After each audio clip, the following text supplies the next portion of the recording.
குழந்தைங்க ஸ்கூல் விட்டு வந்த உடனே ஏதாவது ஒரு ஸ்நாக்ஸ் டெய்லி எதிர்பார்க்குறாங்க. ரெகுலராக நம்ம வீட்டில் வந்து ஸ்நாக்ஸ் செஞ்சு வச்சுட்டு இருக்க முடியாது இல்லையா? அதனால் எப்போயாச்சும் ஒரு நாள் யூஸ் ஆகுமே அப்படின்னு சொல்லிட்டு இந்த வாரம் டிபார்ட்மெண்ட் ஸ்டோர் போயிட்டு வந்திருந்தப்ப இந்த பாப்கார்ன் வந்து வாங்கிட்டு வந்திருந்தேன். பாக்கெட்டில் கார்ன் போட்டு அதில் வந்து பார்த்தீங்கன்னா உப்பு, மஞ்சத்தூள், அது கூட எண்ணெயெல்லாம் ஊற்றி ஊற வச்சுருந்தாங்க. அடுப்பில் குக்கரை வச்சு குக்கர் நல்லா சூடானதுக்கப்புறம் அந்த பாக்கெட்டை கட் பண்ணி அதில் இருக்கிறத அப்படியே ஊற்றிட்டு 2 கிண்டணும் அப்படின்னா 1, 2 டப்பு டப்புன்னு நல்லா வெடிக்க ஆரம்பிக்குது. அந்த டைமில் மூடி போட்டு நல்லா இந்த மாதிரி ஷேக் பண்ணிகிட்டே இருக்கணுங்க. அப்போ தான் எல்லாமே வந்து ஒரு கான் விடாமல் வந்து வெடிக்குது. இல்லைன்னா 1, 2 அப்படியே நின்றுடுது. மொத்தமாகவே ஒரு 2 இல்லை 3 நிமிஷம் தான் ஆகுது இது ரெடியாக. இது கூட வந்து பார்த்திங்கன்னா நமக்கு காரம் வேணாலும் சேர்த்துக்கலாம். ஆனால் உப்பு தான் லைட்டாக கொஞ்சம் சுருக்குன்னு இருந்த மாதிரி இருந்துச்சு. காரம் போட்டால் குட்டிமா அந்த அளவுக்கு சாப்பிட மாட்டாங்க. அதனால் அப்படியே பாப்கார்ன் சூடாக சாப்பிட ஆரம்பிச்சிட்டோம்.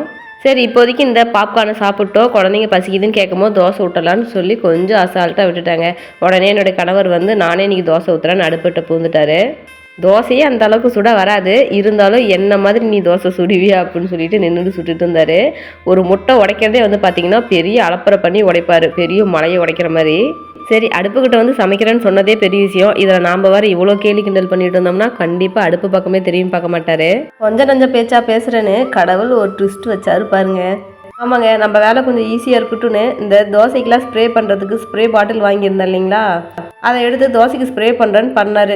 ஒரே அழுத்துதாங்க, அதுலேருந்து மூடி எங்கே போய் விழுந்துச்சுன்னே தெரியல. வழியாக தேடி கண்டுபிடிச்சிட்டாரு. இருந்தாலும் அவர் திட்டத்தை நிறுத்தலைங்க. ஆன்லைனில் ஒரு பொருளை பார்க்க முடியல, பார்த்துட்டா உடனே ஆர்டர் பண்ணி வாங்கிடுறேன் அப்படின்னு திட்ட ஆரம்பிச்சிட்டாரு.